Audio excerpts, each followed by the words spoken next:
Yeah, it's working. So thank you for being here today.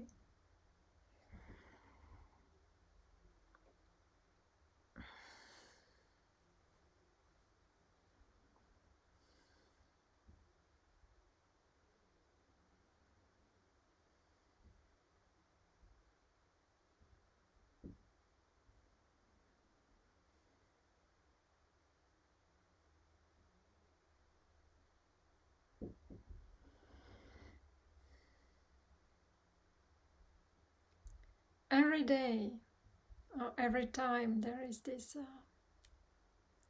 live session or the practice, we have the choice. We have the choice to join, to not join. We have the choice to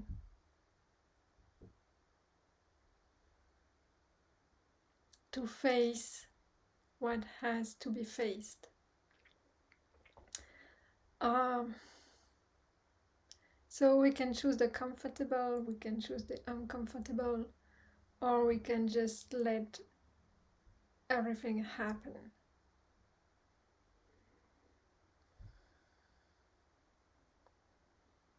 Because sometimes this is exactly in the uncomfortable, in the disagreeable, in the painful, that we learn and that we grow.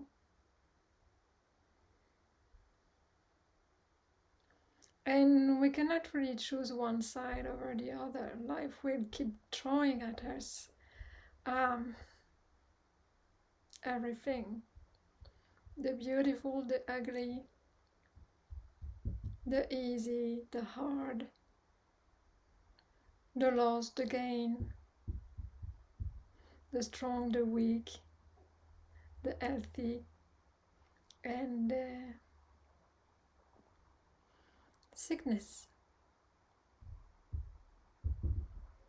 We can postpone the practice. Say, okay, today our conditions are not that good. Today I'm too tired to practice. I'm too tired to show up. Can you say really to life, today I won't show up?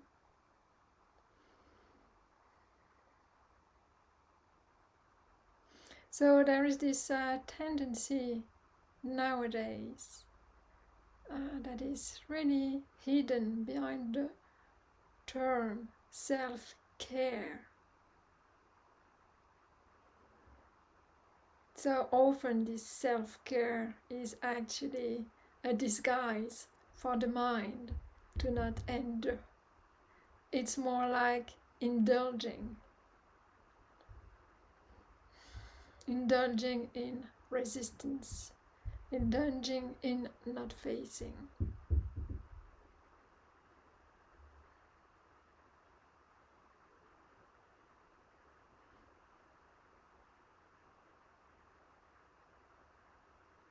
So yes, we need some rest, but we need really to have a look on our mind and really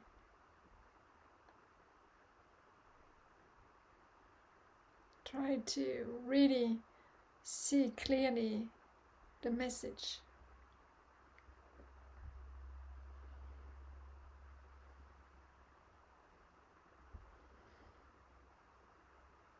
Behind that self-care is there a wish to avoid pain.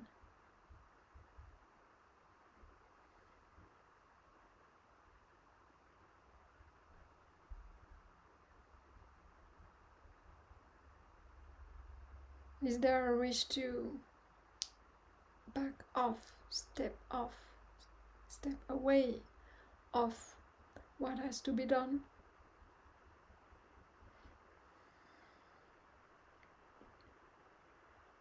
What is presented to us and what we do not want to face?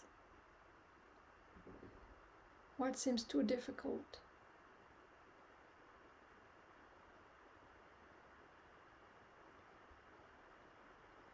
And for meditation, I repeated it Do not wait for the best conditions to practice. Do not wait to be healthy, to be strong, to be young, to be happy, to be joyful, to want to have the desire to practice. Actually, life is the entire practice, not only on the sitting cushion.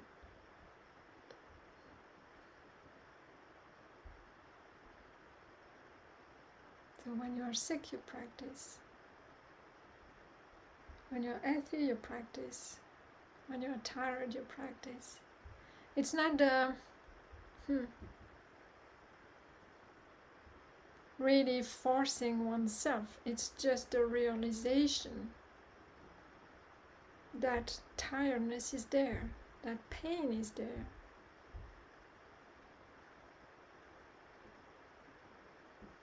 That sickness is there.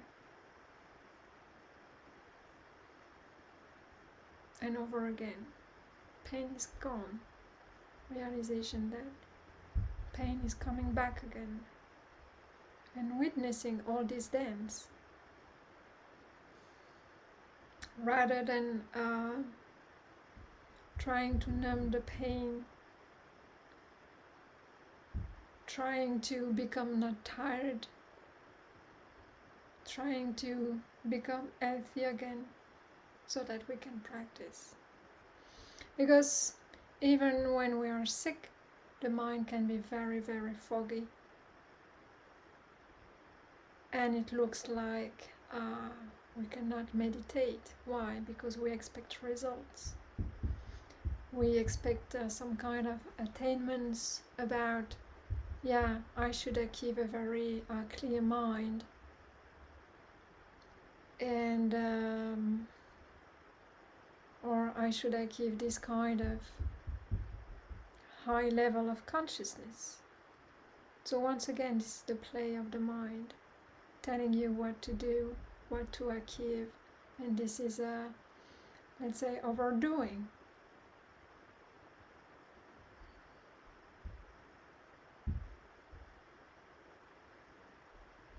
Because overall the practice is the awareness of our state of mind.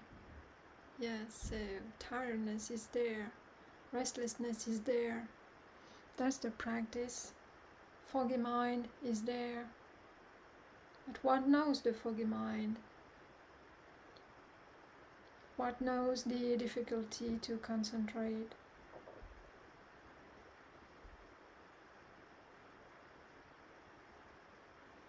The awareness of it and the feeling associated to that. Tiredness feels like this.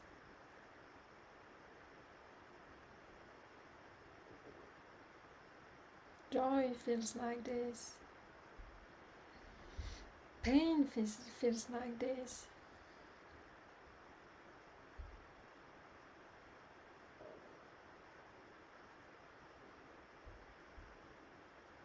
Look at the resistance towards the pain. Look at how much the mind tries to fabricate the ideal conditions.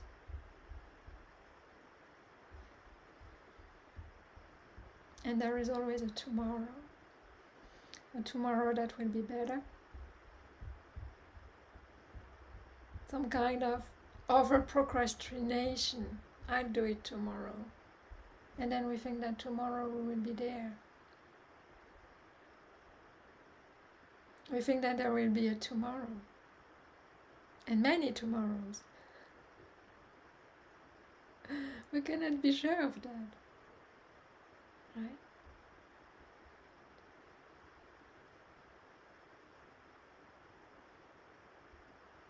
The practice is just right here, right now. What is it?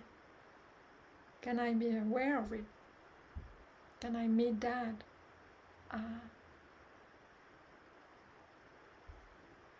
Without resistance, without clinging, and without I-making. It is what it is.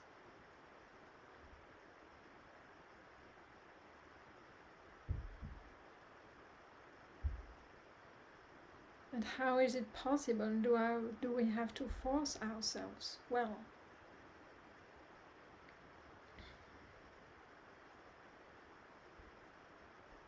there can be when we endure events.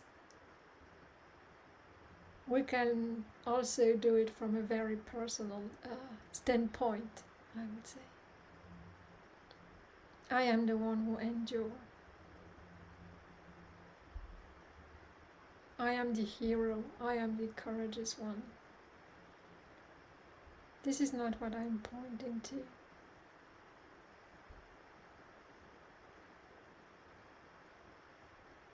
It's the awareness of it and a clear comprehension of what it is.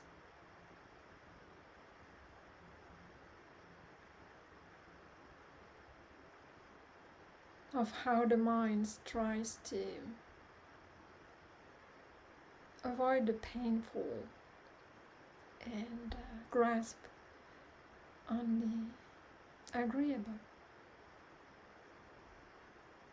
And how it fabricates stories around all of that.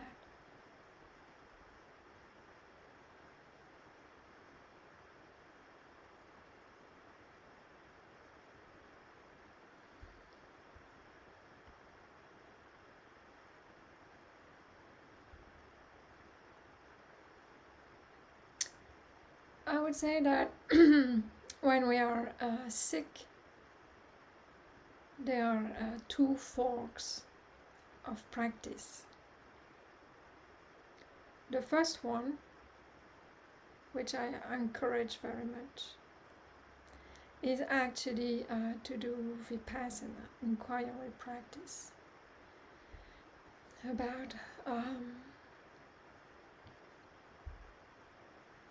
just with open awareness, looking at everything that arises inside the body, feeling tones, Vedana, mental states associated to that, the perceptions, how we cling onto the body as me, mine, myself, and just look at all of that.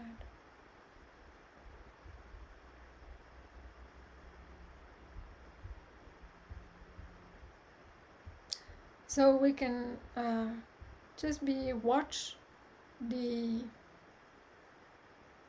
landscape of ever-flowing, changing sensations, mental states, perceptions, feelings, emotions.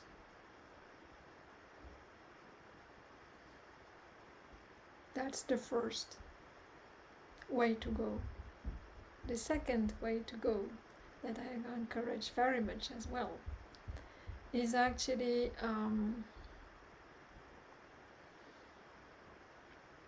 using our capacity to heal ourselves through the breath.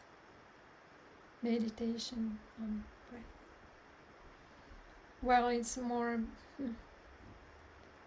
so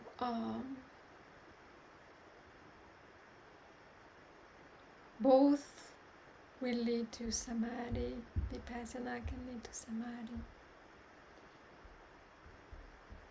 And using the breath to heal the body can also lead to samadhi. Yeah. So I will offer that to you today. Breathing through the whole body and breathing through the painful area that needs to be healed, particularly in the body.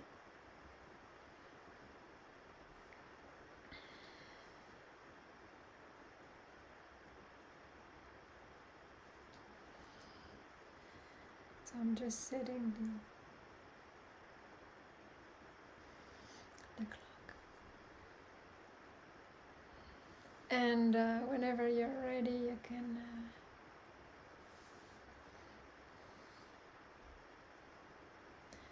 close your eyes.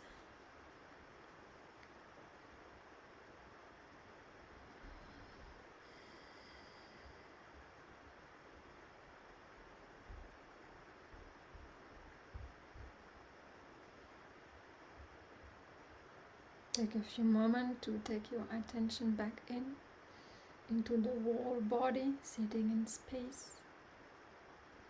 You can do this meditation while lying down, standing, sitting.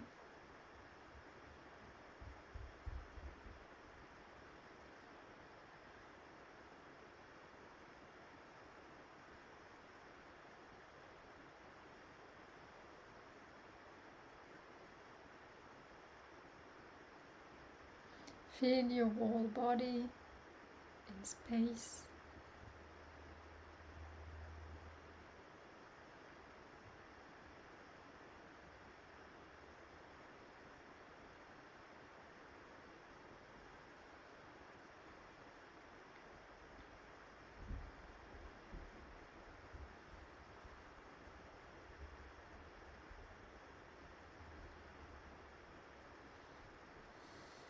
We can feel the body from inside out. Whole body sitting today.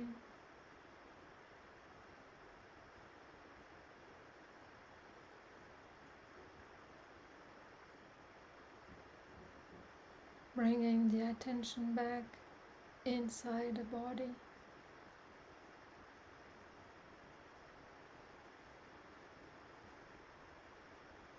Feeling the seeming contours of it. Front of the body, back of the body.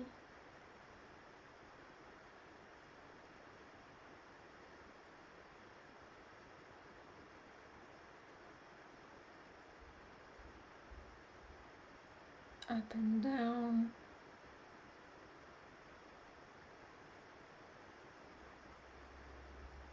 Head, the neck, shoulders, arms, left arm, going down to the fingers, right arm going down to the fingers, torso, belly, pelvis on the cushion, pelvic bones sitting, touching the cushion, the hips, thighs, lower leg, feet,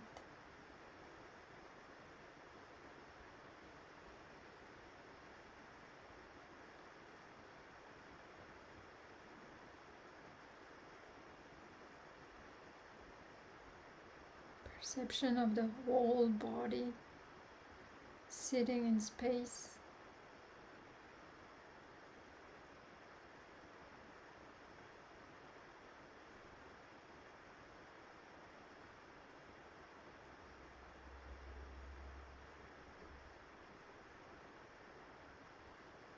And we can start to watch the breath. It can be felt in the belly,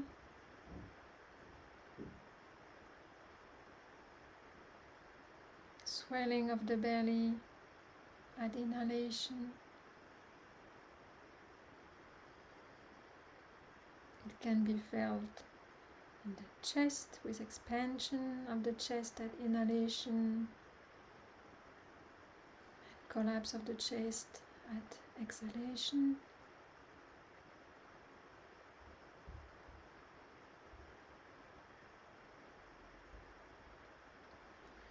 It can be felt at the tip of the nose,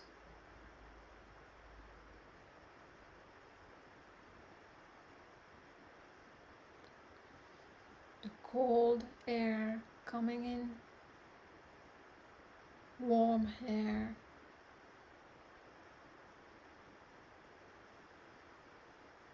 coming out.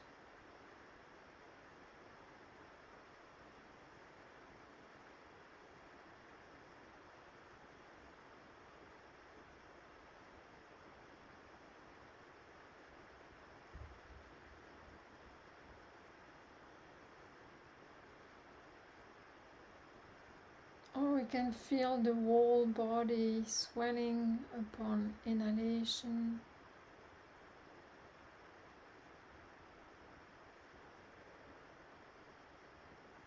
upon exhalation,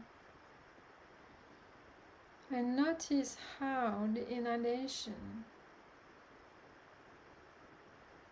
brings energy into the body.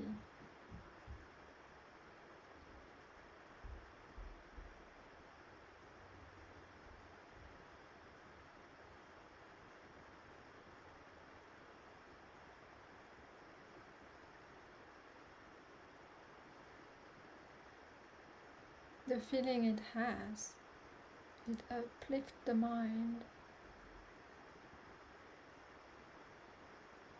It has a feel-good tone for the body.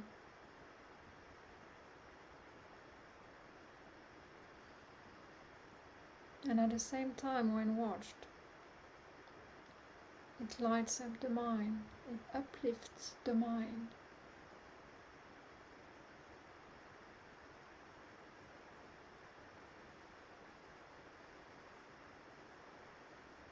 Inhalation brings energy into the body. Let's enjoy that for a moment.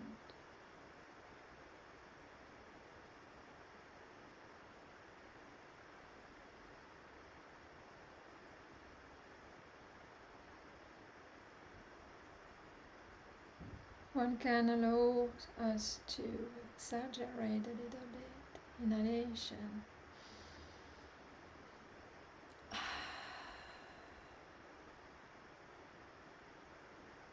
Again, feeling good through inhalation. Getting energy in.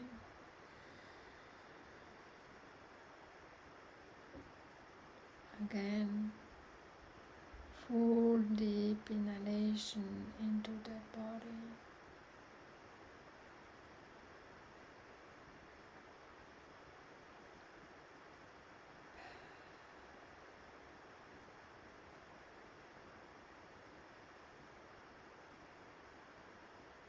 Full inhalation through belly, chest, throat, full body breathing.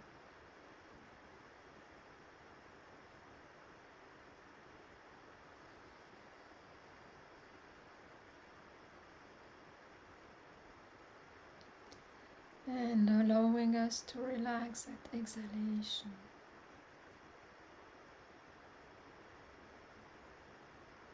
Energizing the body.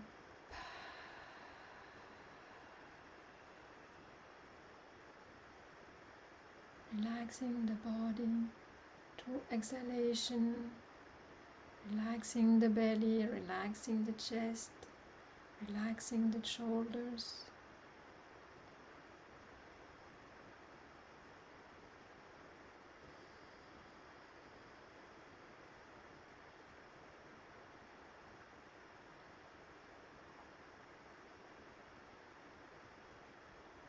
Getting energy in through inhalation.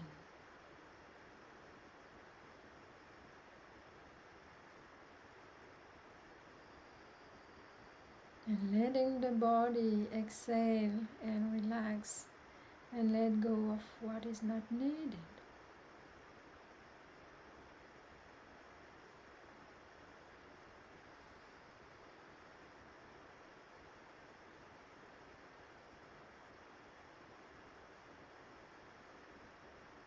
Inhaling through the whole body, getting some energy in.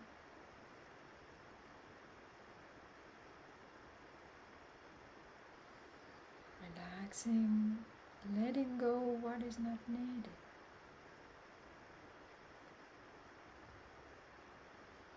We can visualize the inhalation, the breath in breath with white light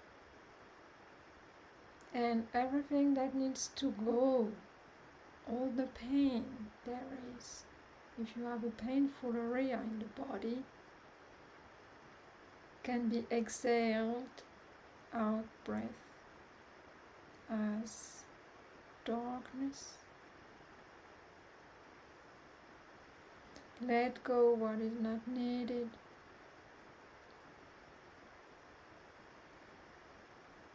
Inhalation, let's get some white, silvery cyan light.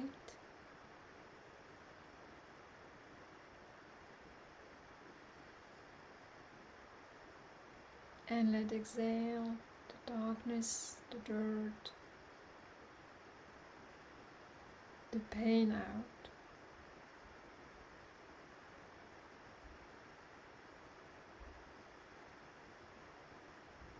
You can do this for the whole body, or you can choose a painful area.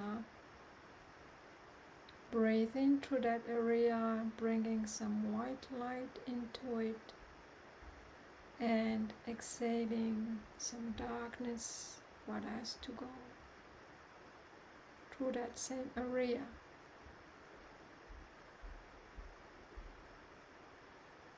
It's up to you, according to your needs right now.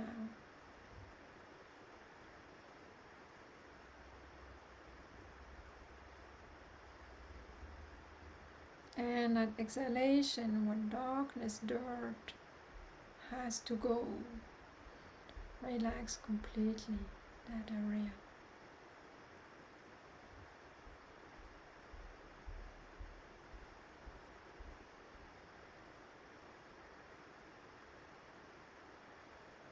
As if you would fill with healing light that body, that specific area, and wash out what has to be gone, pushed away from the body, outside of the body. I leave you at your own practice.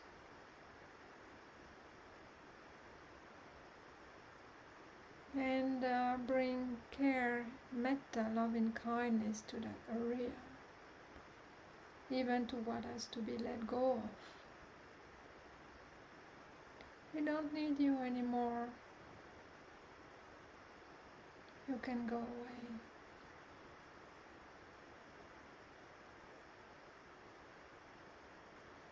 Breathing in bright light, healing light, energizing the body, exhaling darkness, sickness, feelings that has to be let go of.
Relax belly, chest, throat, shoulders.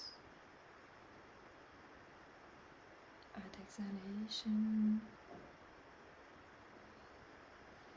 inhalation, bring bright light into the body, healing light.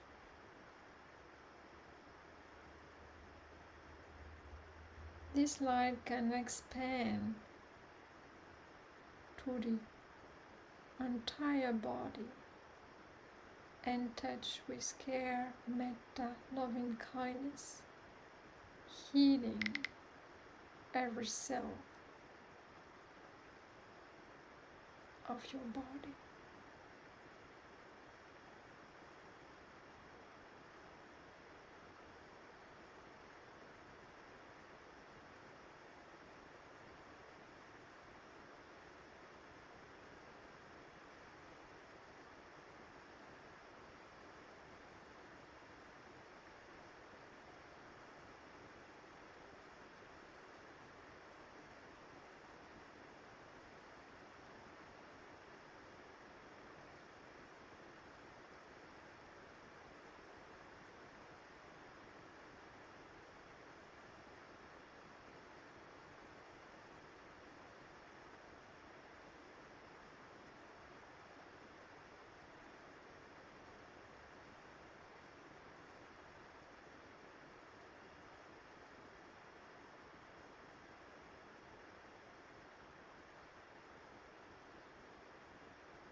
And maybe after a while doing that,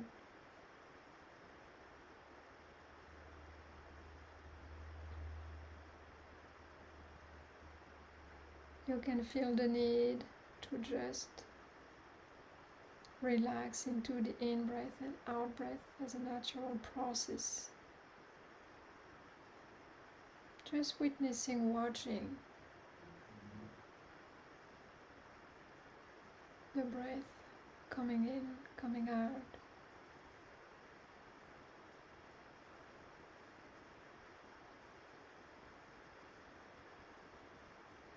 Whole body breathing itself.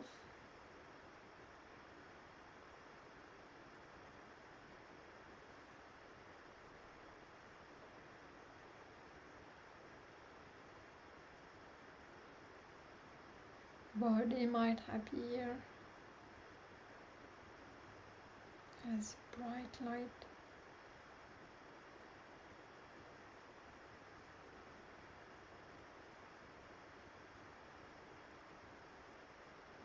Shaped with the form of the body.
And whenever you are ready, you can take your time to come out of the meditation. Very slowly you can start to move your body. Slowly move your hands. And whenever you feel ready, you can slowly open your eyes.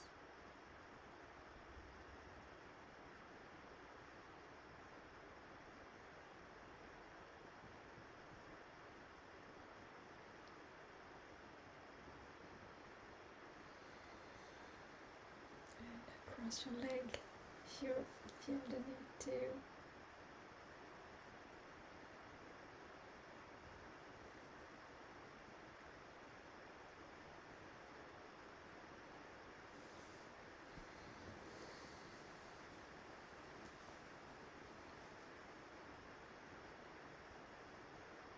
Take a moment to feel inside your body.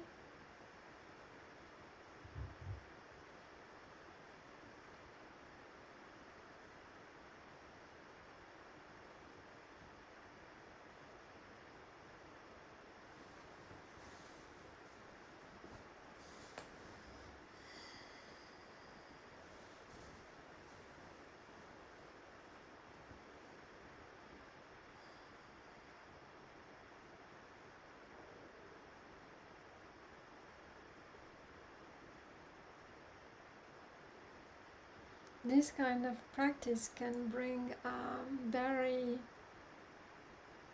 intense well-being effect as a side effect. It's possible to feel really intense, very good sensations inside the body. Feel it very light and very agreeable.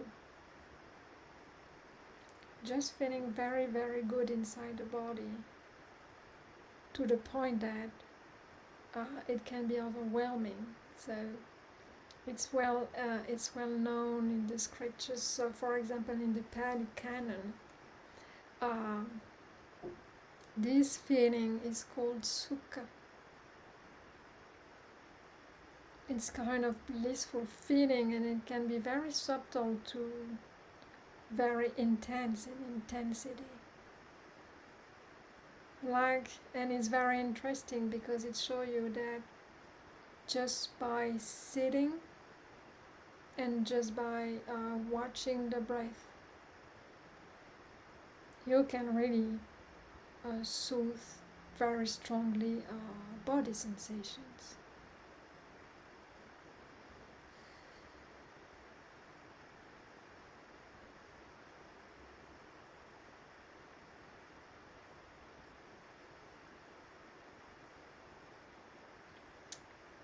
And it's a consequence that what we call the 5 hindrances are no longer invading the mind. And if I remember them correctly, yes, so there is no, the in-breaths bring actually energy, so there is no sloth and torpor. There is no numbness in the body is very energized, and it feels very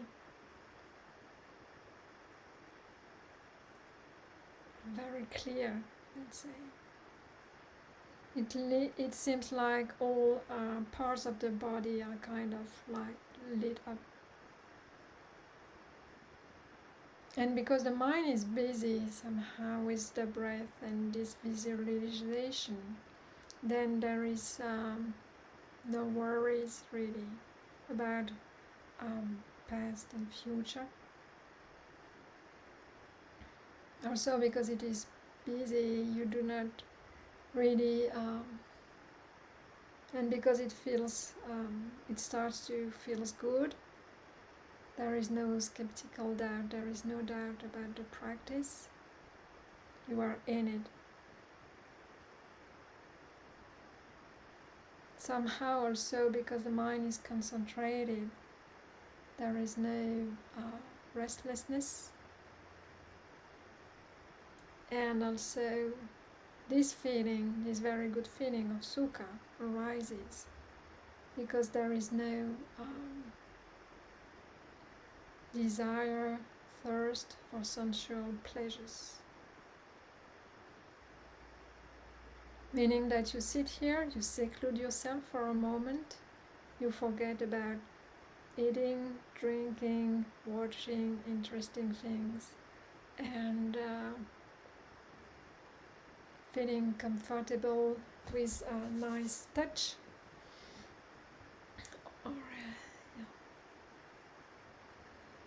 And you decide to not also excite your mind with thinking about whatever. So you're, by sitting by yourself and doing the practice, you seclude yourself from those sensual desires, and it has a direct effect on the body, on the mind, right? Just watching the breath or playing a little bit around it, it has this healing effect. And this, you can almost abuse it. Abuse of it. So do it over and over again. But of course, at some point, we do not have. There is another trap to get attached to that pleasure of the body, this very nice, good feeling, the sukha. So this can be another drug. So we have also to pay attention to that. Yes, but let's say that if we want to indulge in something, then do that. It's free, it's not harmful for the body, it's not harmful for anyone. So this is recommended. And at some point, this very agreeable feeling in the body will actually start to be a little bit, too much arousal. So at some point it will be too much, and then the mind will just shift to another stage where there is just serenity and tranquility if you keep going with the practice. Or you cannot, or you can try to maintain this very agreeable feeling into the body for a longer time. But you will see normally the mind will just let go of that very good feeling and just would like to relax to a deeper level of calmness, of stillness. Yes. So normally it's called the second jhana. Over 8 jhanas in general. So a different kind, level of consciousness. Alright, so I thank you for your attention today. And I'm open to any questions. And if there is none, then you feel free just to stay for a few moments, or you can leave as well. It's up to you.